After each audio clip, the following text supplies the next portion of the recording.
Hello and welcome to Devil's Advocate. Are Indian Christians feeling insecure, and how does the church respond to the allegations levelled against it by the Bajrang Dal?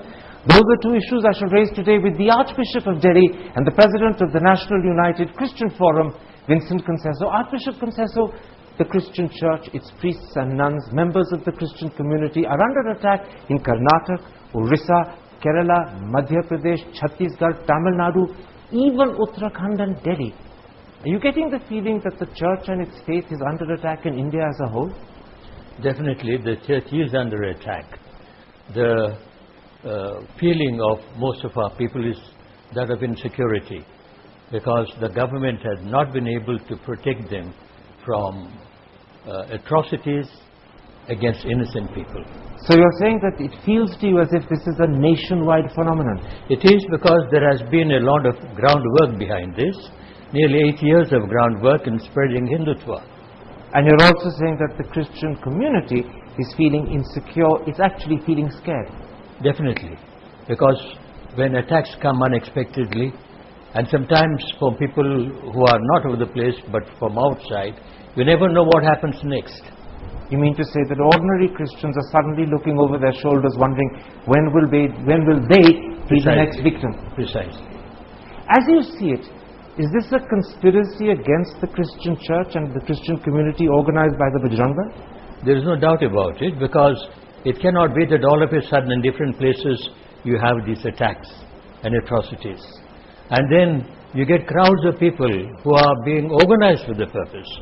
You cannot just get hundreds of people together to attack some innocent people unless they are organized and motivated.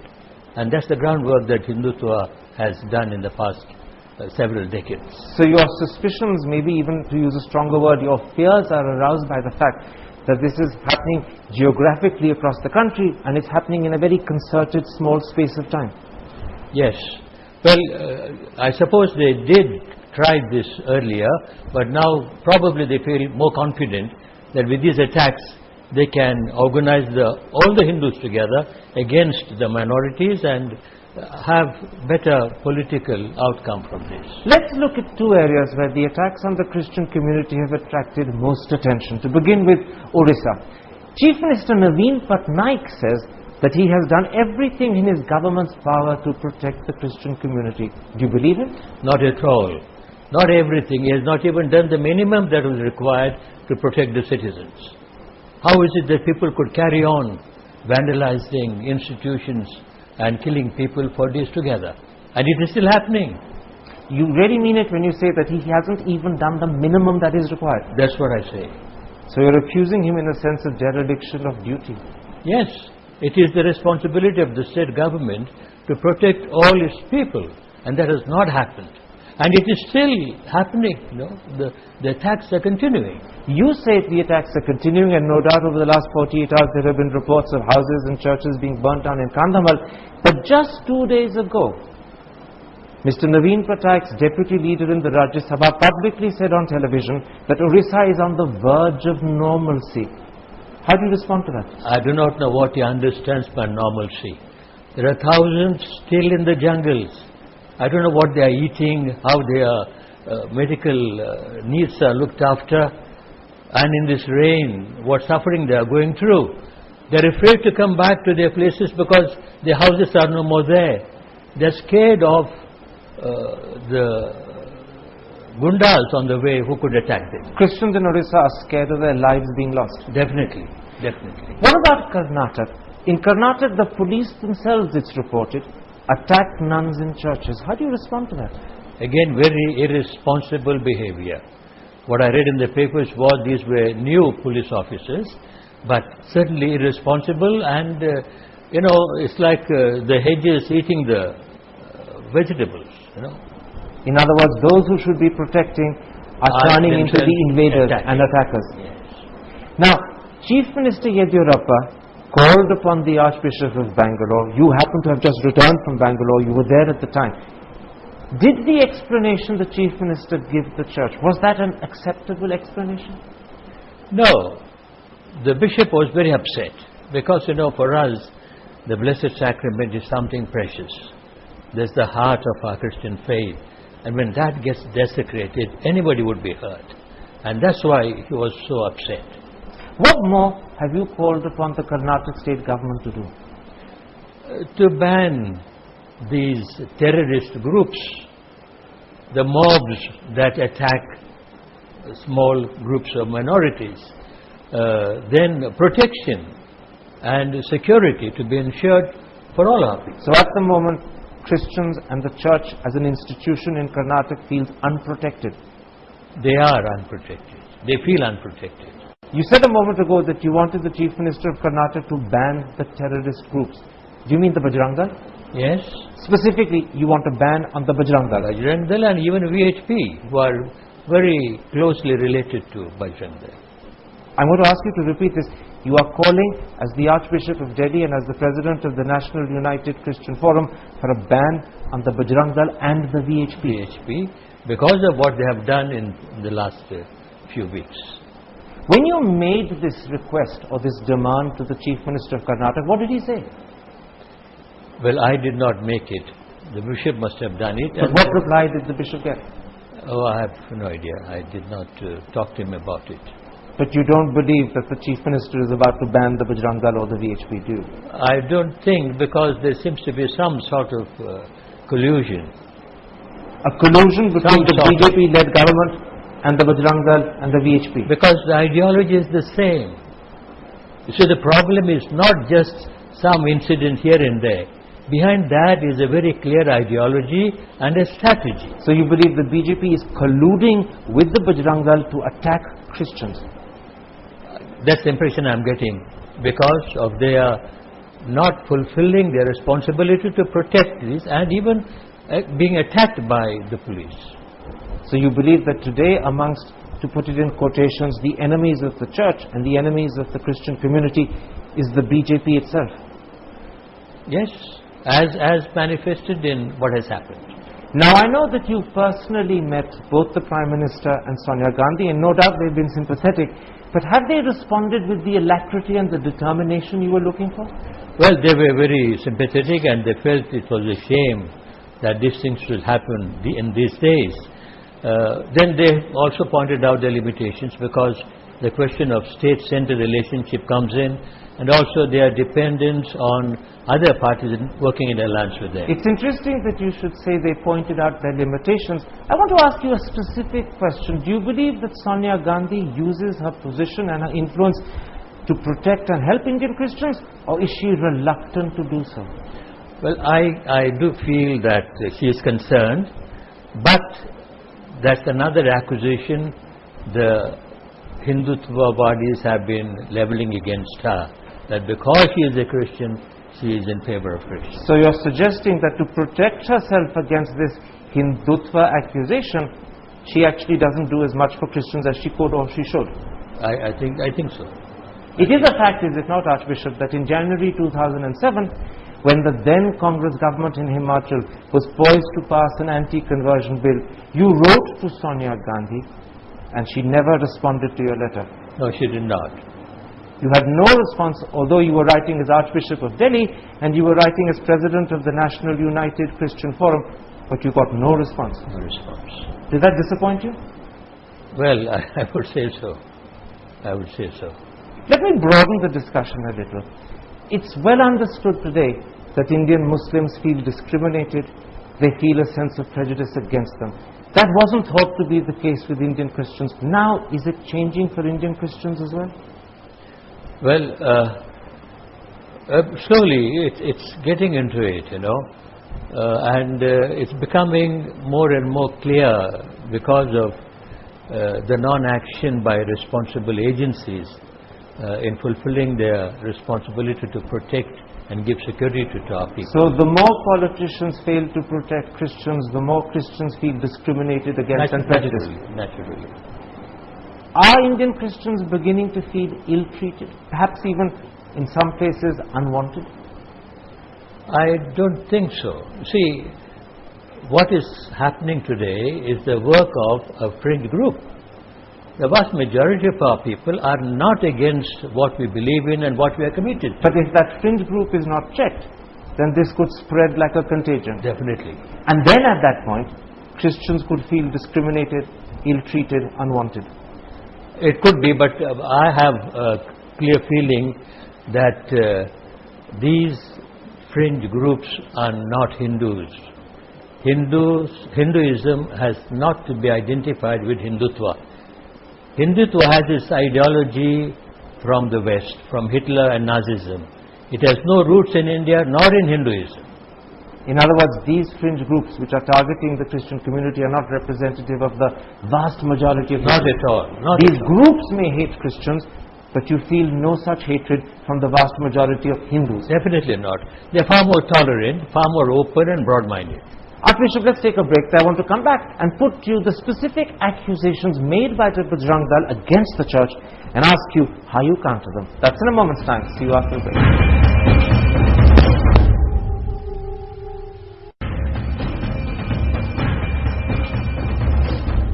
Welcome back to Devil's Advocate and an interview with the Archbishop of Delhi, Vincent Concesso. Archbishop Concesso, the Bajrang Dal believe that the Christian church is responsible for the defamation and vilification of Hindu gods as contained, for example, in a book called Satya Darshani, which has created enormous offense in Karnataka. Let me ask you bluntly, is the church connected, directly or indirectly, with Satya Darshani?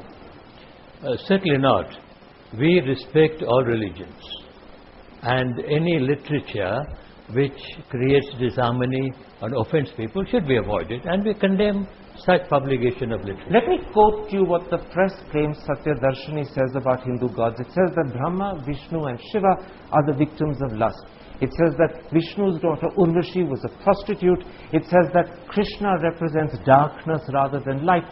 And the Bajrang Dal says that this is representative of how the Christian church views the Hindu faith. Well, I think it's a generalization of what somebody has written. It is apparently the work of one man. You cannot, on that account, attack Christian community. I'll come to that author in a moment's time, but do you condemn such views? Definitely. Unequivocally? Yes, yes. And very strongly? Definitely. Do you dissociate the church from these views completely? Yes. Completely? Yes, yes. They We don't reflect respect other religions. You know, our thinking may be different and we differ. That's part of human life, and particularly in India, there are different points of But do you view. subscribe to these views? No. Not at all. No, not this. That much, I do not know that much of Hinduism to say that. But if any literature disrespects other religions and is a cause of disharmony, that is to be condemned. The problem now, to come to the author, is that the author of this book, Satya Darshani, is the Reverend Paravastu Surya Narayan, and the book says it was revised by the Reverend Samson Malekar. Both of those are members of the Christian clergy. Could be, could be. So then isn't there a Christian connection, a church connection with this book? You see, there are, when you speak of Christian clergy, it is not one large organization throughout the world. There are different churches. Some of them have different emphasis on different things. So maybe they are clergymen, but not associated with all the churches. No. Are they associated with the Catholic Church, which is your church? I don't think. Do you think, whichever church they're associated with, do you think that church should take disciplinary action against them? Well, if they belong to the church will. But if they belong to another group, even though they're Christians, they do not come under the church's jurisdiction. But do you think that other groups should take action against them? They should. They should. They should. The problem is that this is not the first time such defamatory literature about Hindu gods or the Hindu faith has been released. Earlier, as you perhaps know, an organization or a church calling itself the Southern Baptists, an organization calling itself AD 2000 and beyond, had released pamphlets where they spoke of the hopeless darkness of Hinduism. They called for Christ's salvation in Calcutta. And again, that was widely perceived as an insult to the Hindu faith. If these don't reflect the views of right-thinking Christians like yourself, why do these views keep getting published and released? See, this is a religious matter. You have no control over all those who claim to be Christians. Definitely, our position is one of respect for all people. Are the authors of such pamphlets rogue Christians, so to speak? I do not know these people. They may be misguided. Maybe their interpretation is too narrow. Maybe they are not able to see the good things that are in other religions. course, every But you religion has dissociate unequivocally from such people. with such products, such literature. You definitely. dissociate completely. Sure. Another area which leads to controversy is the belief that the Christian church, the Catholic church this time as well, exploits the illiteracy and the poverty of Indians to seek converts. Now, I fully accept that you don't indulge in forced conversions. But does the Catholic Church use its good work in schools, in hospitals, in leprosy missions to seek converts? Yeah. There's a clear case of projection of these people on us. You know, their way of thinking is that they do service in order to get some benefit, votes or whatever. And they think we also do the same. It is not correct. We serve because we are Christians. You're saying to me categorically that the work you do in schools, hospitals or leprosy missions is not connected with a desire to seek converts. No, if they turn to us and accept our faith, well and good, we're happy. But the purpose is not that. The purpose is because our love for God has to be manifested in our love for our neighbor. I accept what you're saying, but I should in fairness point out that in 1956 the Niyogi Committee in Madhya Pradesh established that the church used the work it did in schools, hospitals and leprosy missions to seek converts. That's what they established in 56. No, it could be they worked and there were converts. But where does the linkage come? How did they know what the motivation was? You dispute the claim there is a linkage and a motivation. Definitely. And people who suggest or suspect that there is one, you're saying to me that those people are wrong and mistaken? I think so. I mean, this is our thinking. That we do not serve in order to get converts. We serve because of our own commitment to Christ and our faith. Okay, let's come to the Christian belief in conversion. As you know, India is a multi-religious country, and as you know, conversion has become a very sensitive issue. It's an issue on which emotions flare up with the greatest ease. Can you agree, in the bigger, wider interest of India's integrity and unity, to a moratorium on conversion for 10 or 15 years, so that the atmosphere calms down and the present tension diminishes? Can you agree to a moratorium? No, this proposal comes from a misunderstanding of conversion. You cannot convert anybody. And forceful conversion is a contradiction in terms. If there is force, there is no conversion. Now, Hindutva bodies are doing this, and they think we are also doing it. We are not doing it. Because we believe that forced conversion is invalid. I accept that there are no forced conversions. I accept that conversions only happen voluntarily, but you know and I know that conversions have become an issue that lead to passion, they lead to emotion, they lead to death and violence. Therefore, I say to you again, in the wider interest of India's integrity and unity, why not place a moratorium on conversions for 10, 15 years? I'm not saying give up the right to convert, just don't exercise it for 10, 15 years till passions cool down. No, whom are you stopping from exercising their freedom? Not us. The person who wants to become a Christian, you are restricting his freedom. And that freedom has been given to him by the Constitution. So by saying this, you're communicating a misconception of conversion. Conversion for me is the free exercise of the freedom of conscience given to us by the Constitution. Is conversion and the right to convert more important to the church than the unity and integrity of India? Both are important. You won't choose between them? No, if you are limiting the freedom of people to choose a religion that they want, you are denying him their freedom. And how do you expect unity then to come? Freedom is for all. This is the misunderstanding that has been repeatedly communicated to the people that is creating the problem. It is not conversion, it's conversion. It's a distorted understanding of conversion which the believers of Hindutva have propagated for the last 80 years or so. Archbishop Consenso, a pleasure talking to you on Devil's Advocate. Thank you.